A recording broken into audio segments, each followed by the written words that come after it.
It was too late, and Diana couldn't pinpoint the exact hour, but she was absolutely certain it was too late for anyone to ring. Even if it was Marty's phone, she wasn't in the mood. She simply buried her face in the pillow, muttering aloud, "Thank you." Just as she finally started to relax, the incessant ringing resumed. She cursed under her breath, reopening her eyes. "Martin, answer your darn phone!" she yelled, only to stop abruptly as she realized her husband wasn't beside her. Glancing at the clock, it read 3:37 a.m. Grabbing her phone from the nightstand, she puzzled over Marty's absence. He was there when they turned in for the night. "Hello?" she mumbled into the receiver, still groggy. "Is this Diana Miller?" came the voice on the other end. "Yes, that's me," she confirmed. "Who's calling?" "Mrs. Miller, this is Northtown Medical Center's emergency room. Your husband was brought in an hour ago, and we had your contact info from a previous incident," the caller explained. "Could you come over right away? There's been a car accident." "Oh God, is he all right?" Diana exclaimed, her worry evident. "I'm not authorized to discuss his condition over the phone, ma'am, but please come," the voice on the line urged. "Yes, of course, I'll be there ASAP," Diana promised before dashing upstairs to her daughter's room. Dallas, named after the city of her conception, attended a local university but opted to live at home to save money. While she enjoyed dorm life during her freshman year, she soon realized it wasn't conducive to her studies. "Dal, wake up!" Diana called, gently nudging her daughter's shoulder. Still groggy, Dallas struggled to focus her blurry eyes. "Your father's been in an accident. He's in the emergency room. Get dressed. We need to go," Diana urged, already pulling clothes for Dallas. Once dressed, they hurried to the hospital. Dallas bombarded her mother with questions along the way, but Diana had few answers. Arriving at the hospital felt like an eternity, though it was only about 10 minutes due to light traffic. In Martin's room, they were taken aback by his condition, covered in bandages and unconscious. As they filled out paperwork, a nurse dryly remarked, "Your grief doesn't exempt you from paperwork." Dallas scooted her chair closer to her father, and they sat together for about an hour, until a man and woman in police uniform walked in. "Good evening, ma'am. I'm Officer Gail Stanton, and this is my partner, Robert Hansen. We were the first responders at the scene," Officer Stanton introduced. "Any updates on his condition?" Diana inquired. "We haven't been briefed yet," Officer Hansen replied. "This is my daughter, Dallas. We have some questions for you. I know it's a difficult time, but it's best to address this as soon as possible," Diana explained. "Certainly. Can you confirm your husband's whereabouts prior to the incident?" Officer Stanton asked. "He was at home. We went to bed around 10 p.m. I wasn't aware he had left until the hospital called," Diana responded.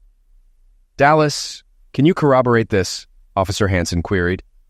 "Yes, we finished watching a movie with Keanu Reeves around 10, then we all went to bed. I saw Dad go to the bedroom with Mom," Dallas confirmed. "Did you encounter any significant problems like financial or marital issues?" Officer Stanton inquired. "Nothing out of the ordinary for married life, no particular problems," Diana replied. "I'm just puzzled as to why he left without telling me," she added. "Were there any injuries in the other vehicle?" Diana asked. "That's the thing, Mrs. Miller. It was a single-car crash. According to witnesses, your husband's car was driving normally, then suddenly accelerated into a tree. There were no skid marks and no one saw brake lights," Officer Hansen explained. As the implication dawned on Diana and Dallas, they exchanged a concerned glance. "Are you suggesting my husband did this intentionally? That he tried to take his own life?" Diana asked, her voice trembling with disbelief. "We'll need to examine the car for potential mechanical issues. And of course, we'll speak with your husband when he regains consciousness." "It's one of the possibilities we're considering," Officer Stanton explained. "Yes, are you certain there weren't any noteworthy problems?" Diana questioned. "Officers, my husband and I have a strong marriage. There are no issues I can think of. I believe it was just a loss of control or him nodding off. It was very late. It's plausible," she managed before breaking into tears. Officer Stanton left her card on the table, urging them to reach out if they recalled anything else, then departed the hospital. Dallas closed the door to Martin's room. "You didn't tell them?" she asked. "No, Dallas, I didn't," her mother replied, wiping her tears. "It's not their concern and doesn't relate to the accident. Your father wouldn't want that. Perhaps he'll mention something when they speak with him. We'll see then." The following days dragged on. Martin remained unconscious in the hospital, while Diana and Dallas stayed by his side as much as possible. They ensured he was never alone. Diana contacted Martin's employer to explain his absence without implying anything about self-destruction. The accident occurred on Saturday night, and signs of Martin awakening finally surfaced on Wednesday morning. By noon, his eyes had fluttered open, though he could only glance around. Diana, noticing his awakening, approached the bed to offer reassurance. Shortly after, a nurse rushed in upon seeing the alert on the monitors. Diana returned to her seat, allowing the nurse to attend to him. Soon, additional doctors arrived to assess Martin. Taking advantage of the moment, Diana stepped outside to call Dallas and inform her of her father's awakening. Receiving no answer, she left a voicemail. As most of the medical equipment was removed, it became evident that Martin's left arm was fractured, but being right-handed, this shouldn't pose a significant hindrance. His throat was irritated from the tube, so a whiteboard was provided for communication. After reading his message, the nurse sought confirmation, which Martin nodded to. The nurse promptly exited to confer with others while tests continued. "Mrs. Miller, I regret to inform you that your husband has requested that you and your daughter not be permitted in his room," the nurse relayed. "What? He's my husband. I have every right to be by his side," Diana protested. "I understand, Mrs. Miller, but the patient's wishes take precedence. Let me speak with him. We'll sort this out," the nurse assured. Diana attempted to bypass the nurse, but was stopped. Frustrated, she resorted to shouting, "Martin, please talk to me. What's going on?" "Mrs. Miller, please refrain from shouting. You're disturbing our other patients. You may wait outside if you prefer. However, if you attempt to enter the room or cause disruption, we'll have to ask you to leave the premises." "Is that clear?" the nurse warned. "Yes, of course," Diana reluctantly acquiesced, realizing she had no other option. Dallas finally arrived at the hospital, finding her mother seated outside the room. "Mom, why are you here? Dad forbade us from entering the room." "Us? I get why he banned you, but why me? What's that about? And why did it take you so long to get here?" "I had just woken up when Bradley came by to check on me. We're kind of a thing. You chose to be with your boyfriend instead of being here for Dad." "I'm sorry, Mom, but Dad was unconscious when I left," Dallas replied, her tone lacking remorse. "It was really stressful and I needed to unwind. It helped. For what it's worth, you should call too when you get the chance." "I won't do that. Let's not discuss it now. It's disrespectful," Diana retorted, the irony not lost on Dallas, who couldn't help but chuckle. A knock on the door interrupted them, and a tall, attractive brunette entered. She was dressed professionally, but not in medical attire, though her badge identified her as hospital staff. "Good morning, Mr. Miller. I'm Dr. Lassiter, one of the hospital's mental health specialists. How are you feeling?" she greeted. "As well as can be expected, I suppose. It's been 9 days since the accident," Martin responded, now able to speak without the aid of a whiteboard. He inquired about his discharge date, but couldn't get a clear answer. "Nevertheless, the hospital asked me to speak with you. It's up to you. If you want to return home soon, I need to clear you for discharge," Dr. Lassiter explained. The psychiatrist responded with a quizzical smile. "Then let's get started," Dr. Lassiter said, pulling up a chair beside the bed and crossing her legs. It took her a few minutes to review the documents. "All right, so you were admitted a little over a week ago following an accident involving a tree collision. I also see that you've prohibited your wife and daughter from visiting you. I suspect there's a connection there," she remarked. "I see," Martin acknowledged. "She was unfaithful," he confessed. "Unfortunately, infidelity is not uncommon these days, although it rarely triggers such a response." "Is there more to this?" Dr. Lassiter inquired. Martin remained silent for several minutes, reluctant to discuss it, especially with an attractive woman. He wondered if there was a male psychiatrist he could speak with. Dr. Lassiter waited patiently, accustomed to such hesitance. Finally, Martin began. "I think I've been dealing with depression, although it was never officially diagnosed. I just felt down, whether due to something specific or just in general. And then there was the issue with my hardness, which started about a year after the previous accident." "Right. It's possible she was aware, perhaps even had access to your medical history. She may have been waiting for you to admit it," Dr. Lassiter remarked. "It wasn't even an accident. I was in the back seat. My boss was in the passenger seat and his boss was driving. We were rear-ended. There weren't any airbags or significant damage, but it caught me off guard. I banged my head on the seat in front of me. I reckon that's what caused it," Martin explained. "The report indicates you sustained a blow and a mild concussion. My medical team couldn't pinpoint the exact cause," Dr. Lassiter elaborated. "None of the medications worked. They conducted numerous tests, some repeatedly, and the most they could determine was that something occurred, resulting in damage to part of my brain. Consequently, I couldn't achieve hardness, which led to my wife growing dissatisfied with our bed life, prompting her to have an affair. This eventually wore me down, leading to the events of that evening. Is that accurate? Martin summarized. In essence, yes, Dr. Lassiter confirmed. How long passed before your wife's infidelity? She inquired. About 7 or 8 months, I believe. We attempted to address the issue through other means. Seeking assistance, Martin replied. Yes, I understand the process, Mr. Miller. I've had carnal relations before, Dr. Lassiter responded. Of course. Sorry, I just feel a bit uncomfortable, Martin admitted. No worries.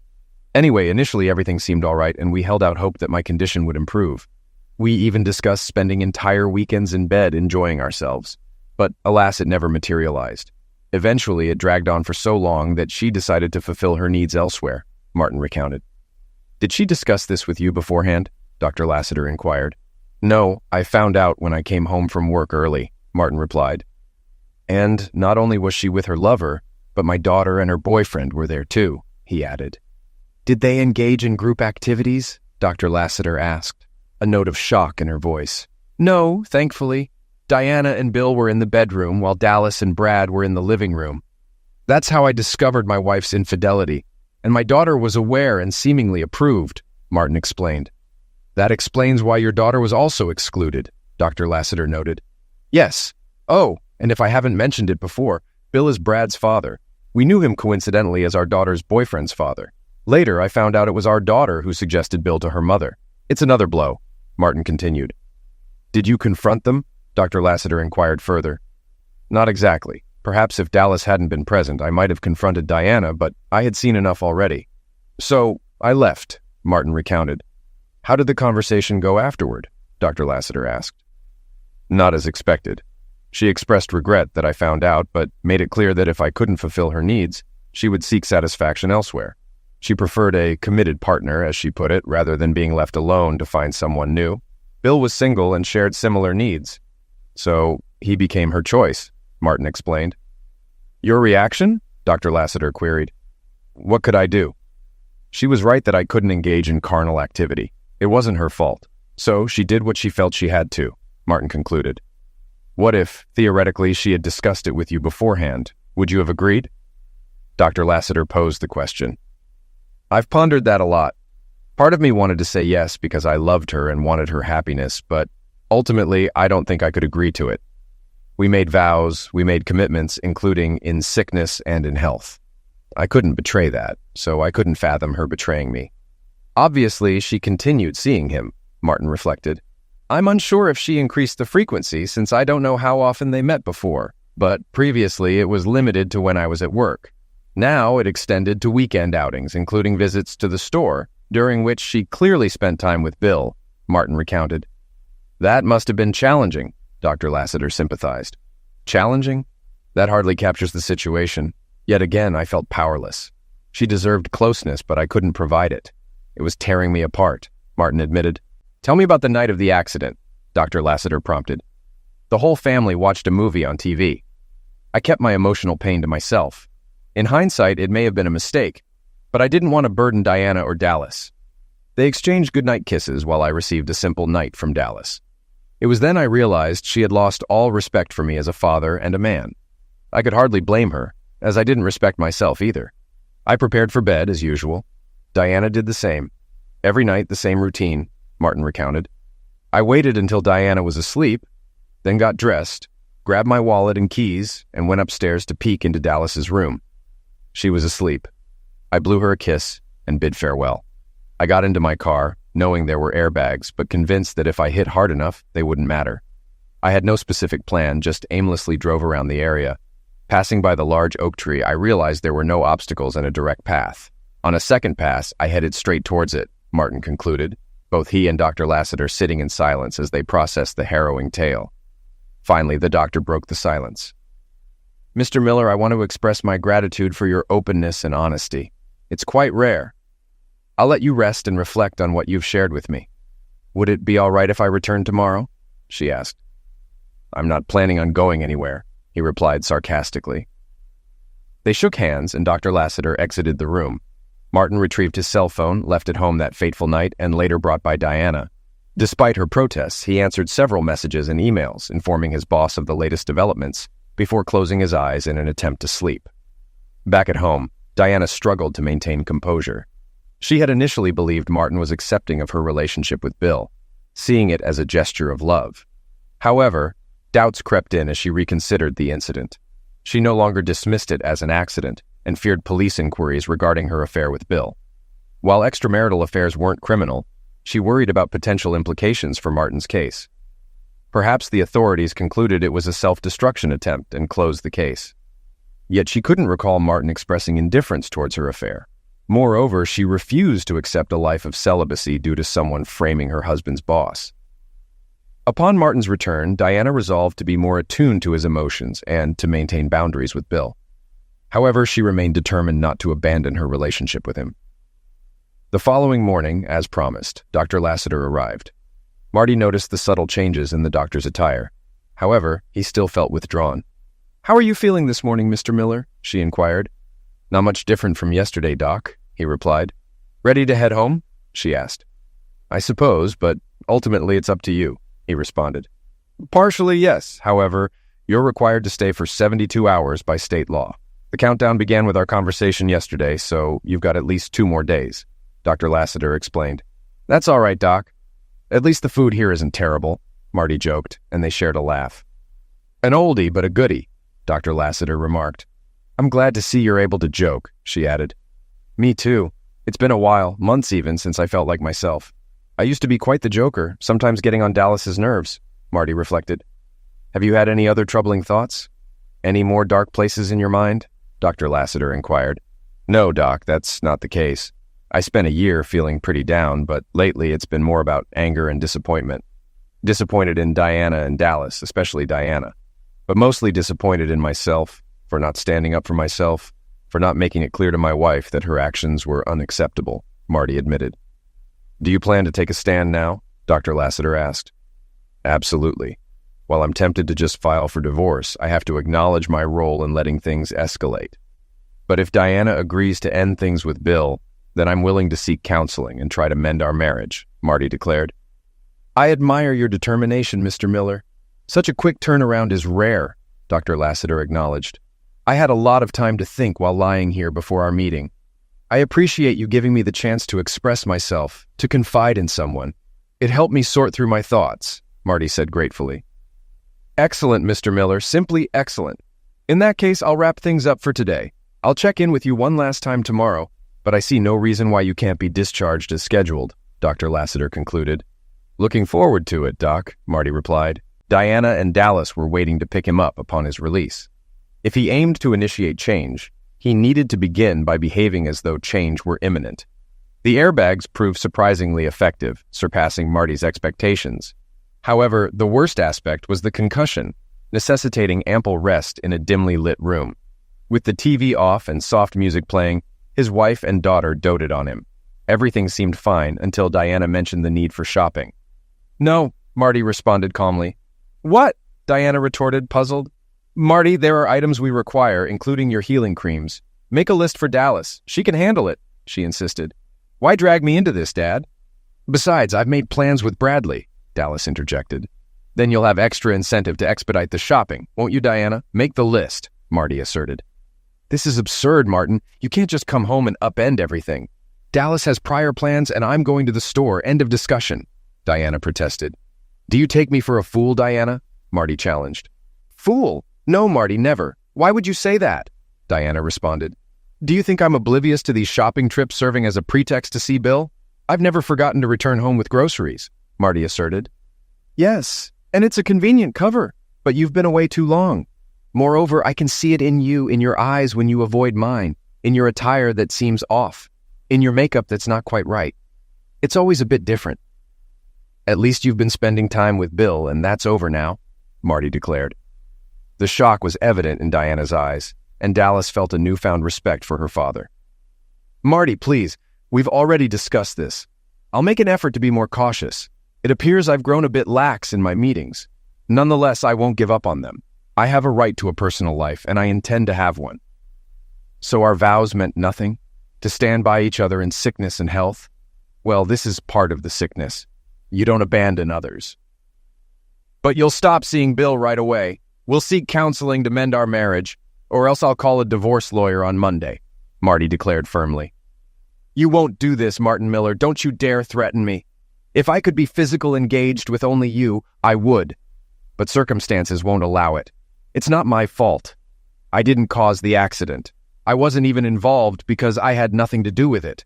My carnal life is over, and I should just come to terms with it. It's not going to happen, so I'm going to shop, see Bill, and tend to my needs.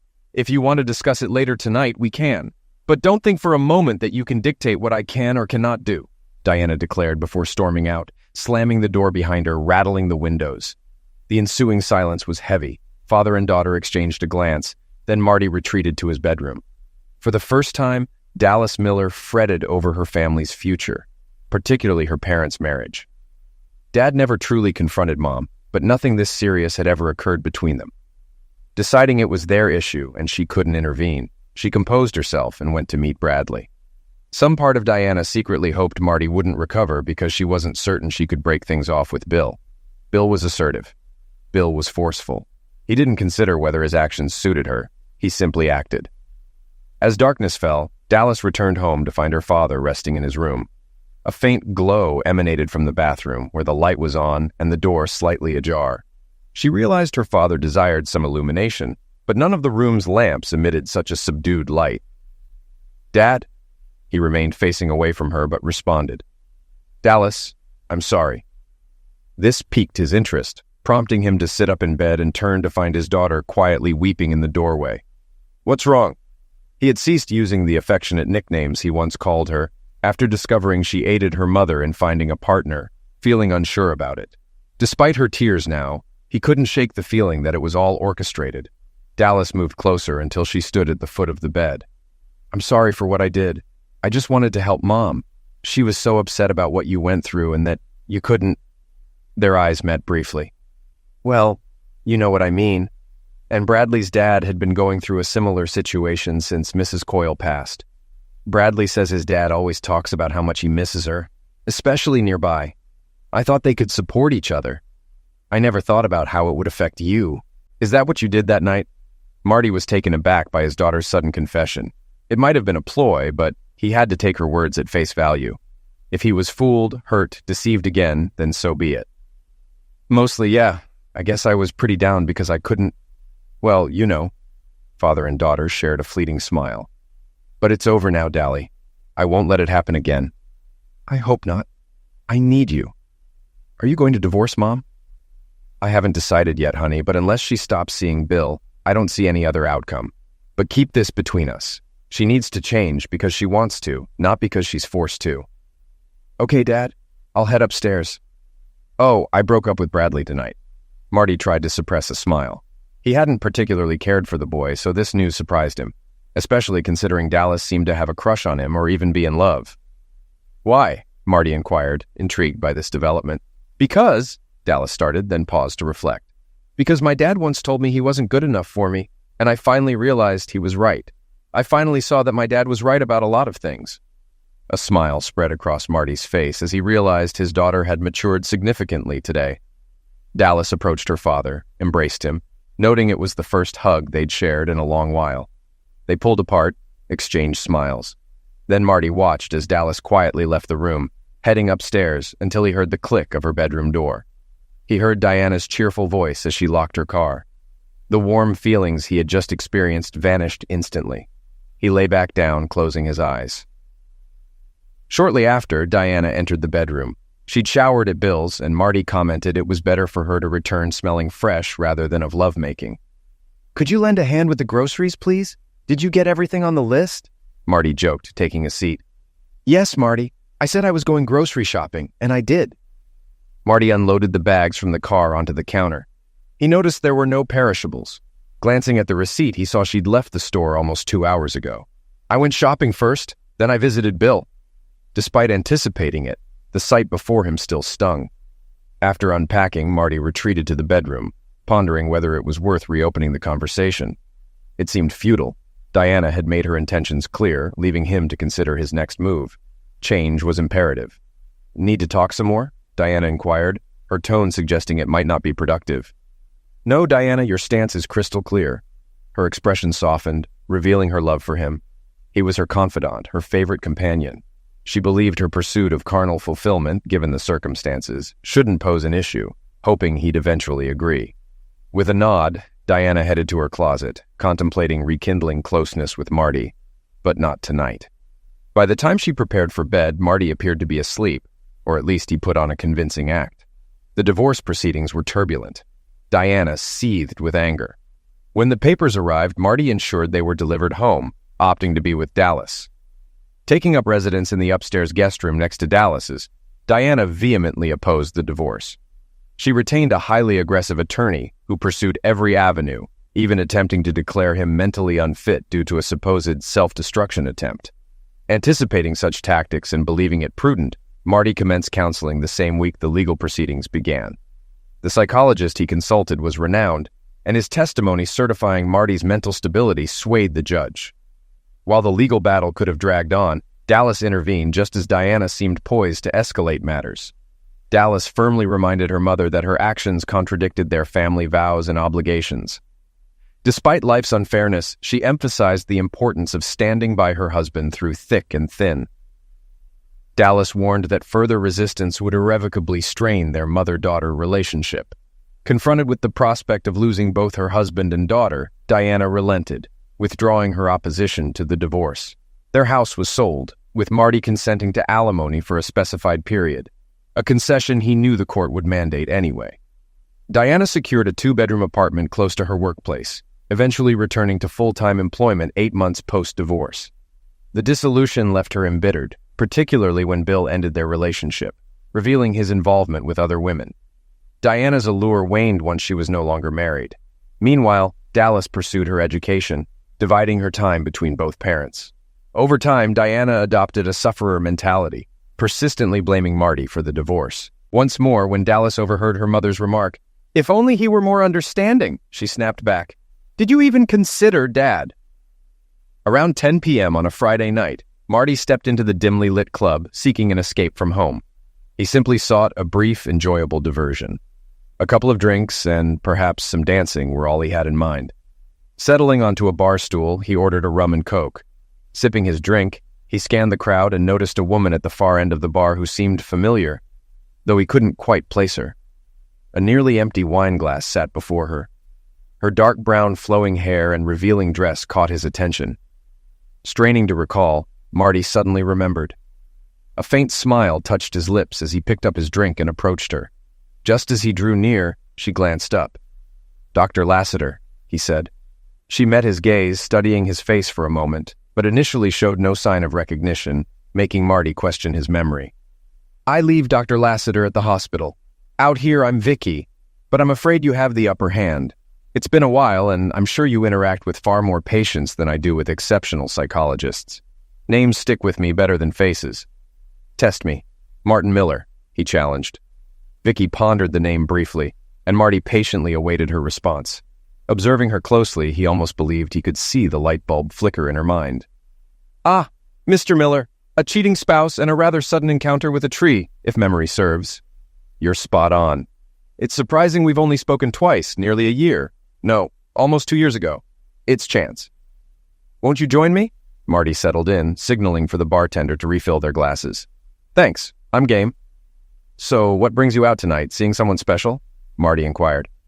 "Trying to," Vicky responded, the glint in her eyes leaving no doubt about her intentions. "Really? I recall a rather impressive rock on your finger, or was I mistaken?" "Not long after my divorce was finalized, I kept wearing my rings, hoping to make my ex-husband, realize he had little in common with a 20-year-old cashier, apart from wanting her friend to join them in bed. Unfortunately, I didn't succeed." "Good Lord. Are they still together?" "Surprise, Mr. Miller, but I lost interest in Wayne's love life post-divorce. No clue." "A dumb question, admittedly. And please, Marty or Martin, or even, but spare me Mr. Miller. What did your wife call you?" "Marty." "Well, Martin, care to hit the dance floor with me? I'm game." Martin instructed the bartender to safeguard their drinks before leading Vicky to the dance floor. They swayed to a fast beat, effortlessly syncing up. Another lively tune followed before a slower melody took over. They remained entwined for the duration, swaying gently to the slower rhythm. Vicky wrapped her arms around Martin's neck while he held her close, hands firm against her back. Noticing the absence of a bra, Martin, being a man, was quick to observe. They locked eyes for a moment before Vicky nestled her head onto his shoulder, their embrace unbroken. As the second song began, Martin found himself entranced by the soft, intoxicating presence of this woman. When the music faded, Vicky seized the opportunity of lowered volume to speak softly. "Martin, I've had my fill of dancing, but I'm also feeling quite alone, if you catch my drift," she murmured in his ear.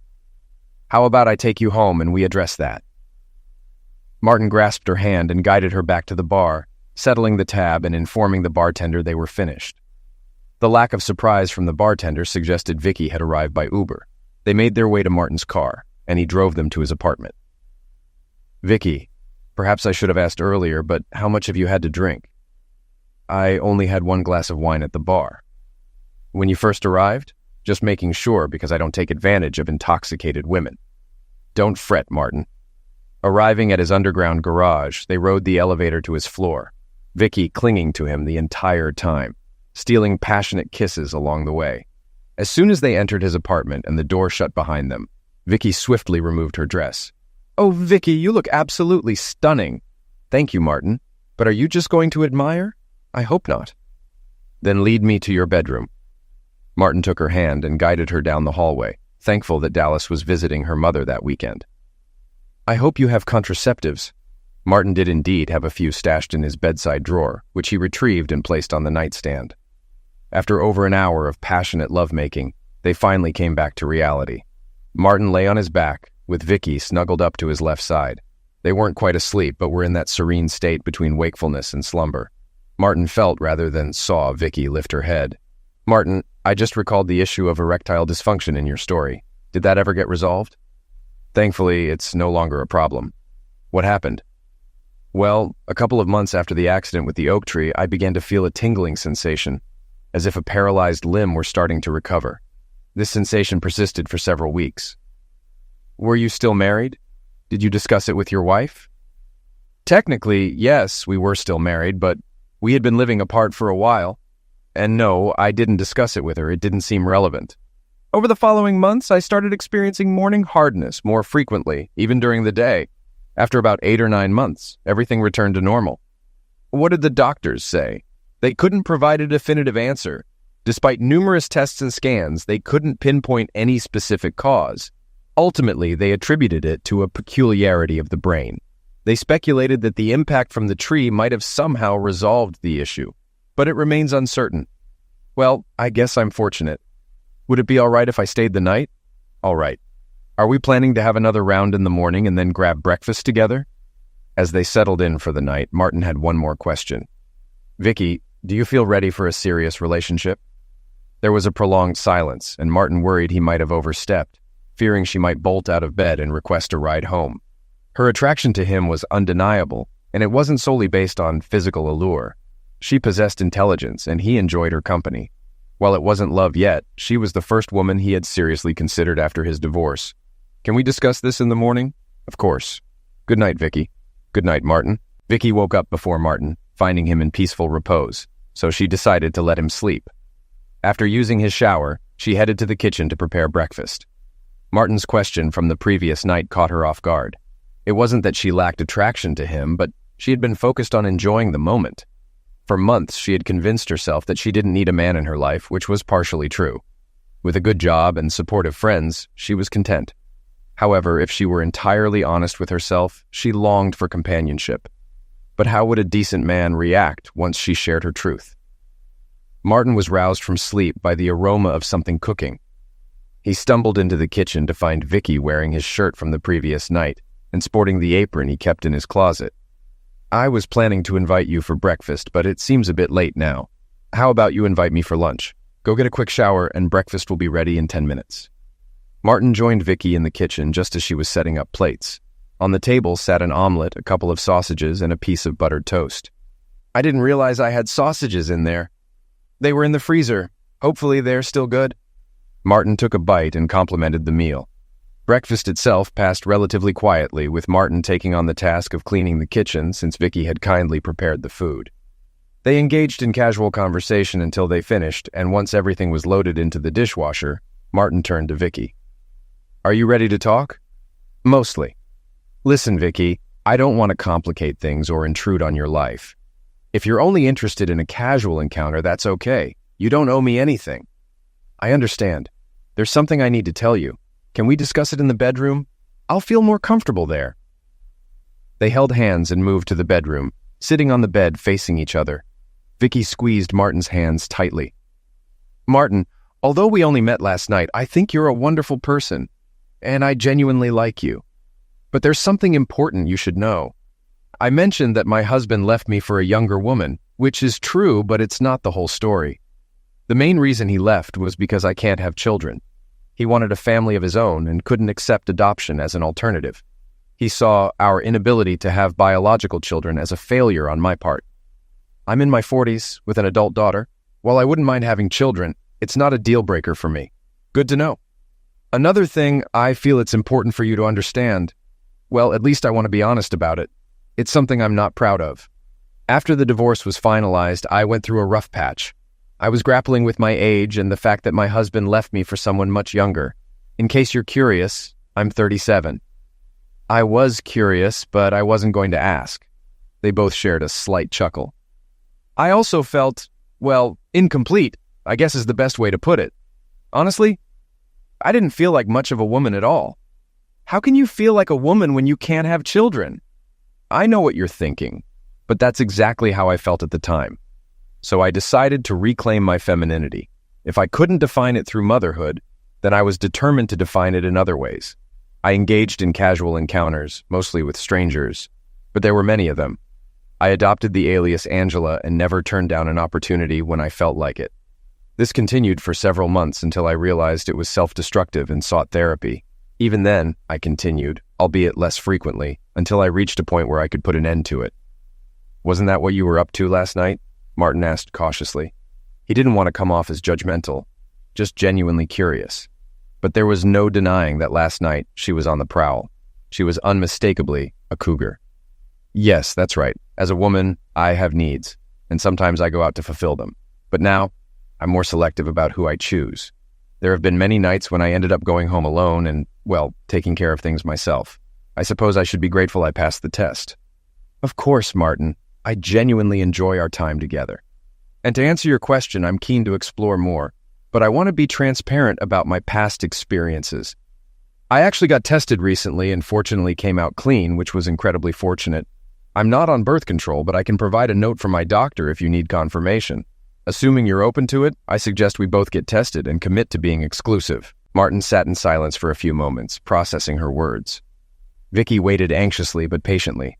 Finally, he was ready to respond. "Vicky, thank you for being so upfront. I know that couldn't have been easy. I think I owe you the same. Our experiences aren't too dissimilar. After my divorce, I was relieved it was over, but struggled with feelings of inadequacy. I didn't know how I'd ever find another partner, and I faced the prospect of being completely alone. My therapist pointed out that, as we age, many women lose interest in lovemaking and prefer non-carnal affection. I thought I'd have to find someone much older than me, or wait a few years until things improved. And even when it seemed like everything was back to normal, I wasn't in the best shape. As you felt the need to demonstrate your femininity, I felt compelled to prove my masculinity. I went out often to pursue women, aiming to establish, at least in my own perception, my prowess. I wasn't any more selective than you. Some encounters were rather casual. Let's just say I've had my fair share of experiences. This continued for a while, but I wasn't as fortunate as you. I faced a bout of gonorrhea and had to confess to my doctor that I couldn't recall the names of my carnal partners. We addressed everything, and through therapy, I started to examine my behavior. It's been a long time since I've engaged with a woman without protection, but I'm willing to get tested and commit to exclusivity. "So are we giving it a shot, you and me?" Vicky inquired, her eyes blinking, already knowing the answer.